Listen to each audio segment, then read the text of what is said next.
Hey, I'm Hannah. Welcome to another installation of Rewriting Twilight. I think we're going to finish the first chapter today. Very exciting. On this channel, on this day, at this time, I haven't decided yet, we're doing another live stream. We're going to do readings from Starlight, my new book. I'm going to give away a bunch more prizes like signed copies and posters and writer's kits and critiques. We're going to play some games. It'll be fun. Subscribe and hit the notification bell so that you'll get an alert when I go live. And if you'd like to be included in the prize drawings, all you have to do is pre-order Starlight and then fill out the form in the description. Every single person who enters is going to get 3 stories that I cut from Starlight. A little behind the scenes, little see Hannah's writing at her not best. So yeah, you'll get the 3 short stories in addition to being entered to win a bunch of other prizes. Anyway, let's get to Twilight. I'm so sleepy today. Sorry for the low energy. I think most of my Twilight videos are pretty low energy because these are the videos that I do when I'm tired and I don't want to think. Okay. Anyway, start recording. So we left off on, I noticed that his eyes were black. Coal black. I'm gonna leave that just because that's the vibe of the book. That's the vibe of the book, you know? I'm not here to rewrite it, even though I probably will make Jacob a lesbian. Mr. Banner signed my slip and handed me a book with no nonsense about introductions. I could tell we were going to get along. Of course, he had no choice but to send me to the one open seat in the middle of the room. I kept my eyes down as I went to sit by him, bewildered by the antagonistic stare he'd given me. I'm gonna say went to sit by Edward because I feel like it's been a while since we mentioned him. I really don't like the word went, so I kept my eyes down as I took my seat by Edward, bewildered by the antagonistic stare he'd given me. I'm wondering if we should add the word still, like still bewildered. That feels like it helps pacing a little bit. But also, I just haven't read the rest of the scene for a few weeks. That might be it. It might be fine without it. I didn't look up as I set my books on the table and took my seat. Oh, we just said took my seat. I didn't look up as I set my book on the table, but I saw his posture change from the corner of my eye. He was leaning away from me, sitting on the extreme edge of his chair and averting his face like he smelled something bad.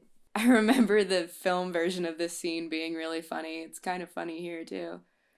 Inconspicuously, I sniffed my hair. It smelled like strawberries, the scent of my favorite shampoo. It seemed an innocent enough odor. I let my hair fall over my right shoulder, making a dark curtain between us, and tried to pay attention to the teacher. Unfortunately, the lecture was on cellular anatomy, something I'd already studied. I took notes carefully anyway, always looking down. I think if we put I took careful notes, because there's no reason for it to if she's already studied it, and that way it's a little subtler, like she's avoiding him. Is it too heavy-handedly subtle? Maybe. It's what I do. I really like getting beta feedback and reading reviews about my short story collections because a lot of readers miss the point, but they still enjoy the story, and I can't figure out why. They'll completely miss what it's about or not even realize what happened in it, and they're like, yeah, this was cool. I want to interview them. They're just here for a good time. They don't need to know what's going on. I couldn't stop myself from peeking occasionally through the screen of my hair at the strange boy next to me. During the whole class, he never relaxed his stiff position on the edge of the chair, sitting as far from me as possible. I could see his hand on his left leg was clenched into a fist, tendons standing out under his pale skin.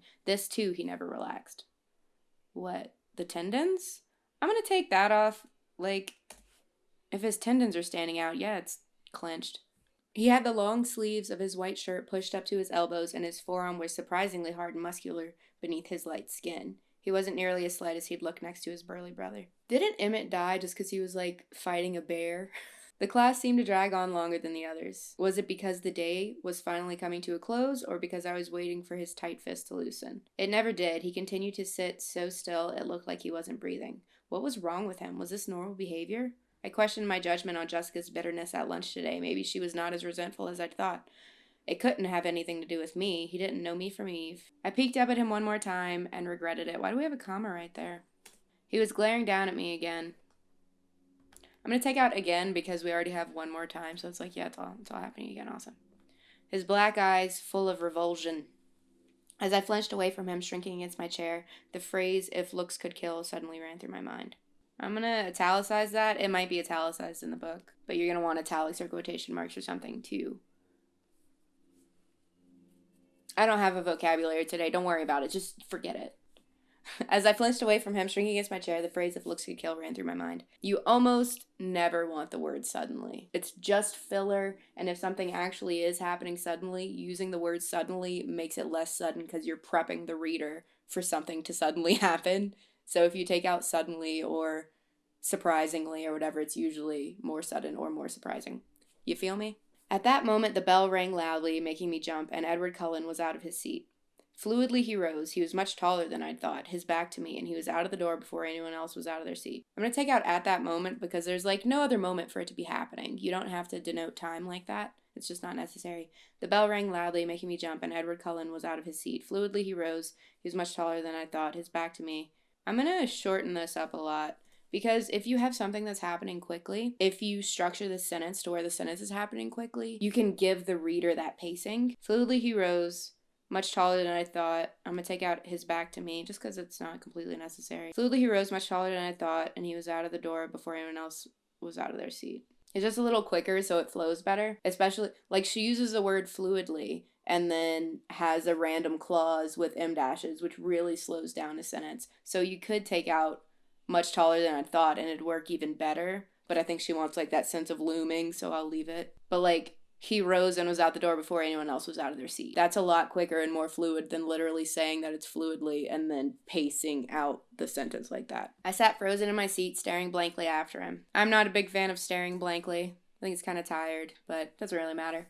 I sat frozen in my seat, staring after him. He was so mean, it wasn't fair. I began gathering up my things slowly, trying to block the anger that filled me, for fear my eyes would tear up. For some reason, we could have a comma there, my temper was hardwired to my tear ducts. I usually cried when I was angry, a humiliating tendency. Fair enough. Aren't you Isabella Swan? A male voice asked. I looked up to see a cute, baby-faced boy, his pale blonde hair carefully gelled into orderly spikes, smiling at me in a friendly way. I mean, yeah, smiling at me. He obviously didn't think I smelled bad. It's exactly what you want in a man. Bella, I corrected him, comma with a smile. Don't really need the comma there. I'm Mike. Hi, Mike. Do you need any help finding your next class? How many classes are there in a day? Do kids just go through this all the time? That's awful. I'm headed to the gym, actually. I think I can find it. That's my next class, too. He seemed thrilled, though it wasn't that big of a coincidence in a school this small. There are so many things that could be shown instead of directly told to us over and over again. We keep getting told that the school is small and that there aren't that many students there, but we see a sprawling campus, and she has to walk so far to get to each class, which is, they're all in different buildings. It's not a small school, but she keeps telling us it is. We walked to class together. He was a chatterer. He supplied most of the conversation, which made it easy for me. He had lived in California till he was 10, so he knew how I felt about the sun. It turned out he was in my English class also. He was the nicest person I'd met today. Using the word today makes it present tense, and this is not in present tense, so I'm just going to take that out. He was the nicest person I'd met. We could just say that day, or we could just put nothing. He's the nicest person I'd met that day. But as we were entering the gym, he asked, so did you stab Edward Cullen with a pencil or what? I've never seen him act like that. I cringed, so I was the only one who had noticed. And apparently, that wasn't Edward Cullen's usual behavior. I decided to play dumb. Was that the boy I sat next to in biology? I asked artlessly. Yes, he said. He looked like he was in pain or something. I don't know, I responded. I've never spoken to him. He's a weird guy. Mike lingered by me instead of heading to the dressing room. The dressing room. That's not the word they use, right? Isn't it like locker room? Dressing room. I didn't go to school, but that feels wrong, so I'm going to say locker room. Feel free to correct me in a comment. I know you will. If I were lucky enough to sit by you, I would have talked to you. I smiled at him before walking through the girls' locker room door. Why did we say dressing room? He was friendly and clearly admiring, but it wasn't enough to ease my irritation. I'm going to take that out. It's just telly and doesn't feel necessary. The gym teacher, Coach Clapp,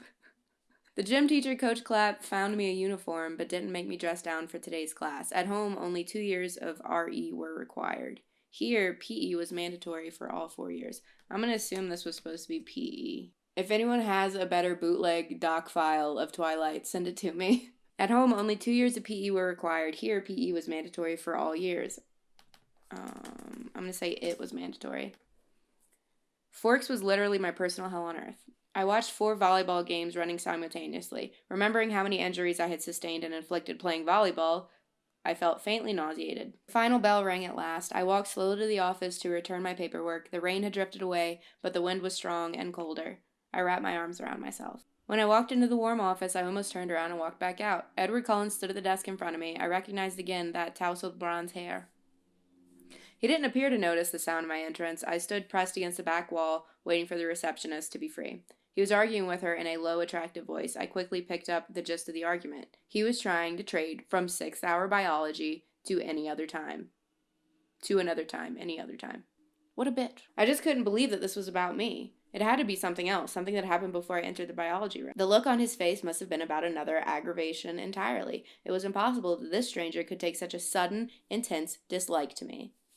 Bella, maybe you just suck. The door opened again, and the cold wind suddenly gusted through the room. I saw a tweet the other day that was like, why did it never occur to Edward Cullen that he can't read Bella's thoughts because she doesn't have any? The door opened again, and the cold wind suddenly gusted through the room. Again, don't really need the word suddenly there. That is a filler word you can almost always cut. And the cold wind gusted through the room, rustling the papers on the desk, swirling my hair around my face. The girl who came in merely stepped to the desk, placed a note in a wire basket, and walked out again, but Edward Cullen's back stiffened, and he turned slowly to glare at me. His face was absurdly handsome, with piercing, hate-filled eyes. Do you normally think about how attractive someone is whenever they look like they want to kill you? Which he does. For an instant, I felt the thrill of genuine fear, raising the hair on my arms. The look only lasted a second, but it chilled me more than the freezing wind. He turned back to the receptionist. "Never mind, then," he said hastily in a voice like velvet.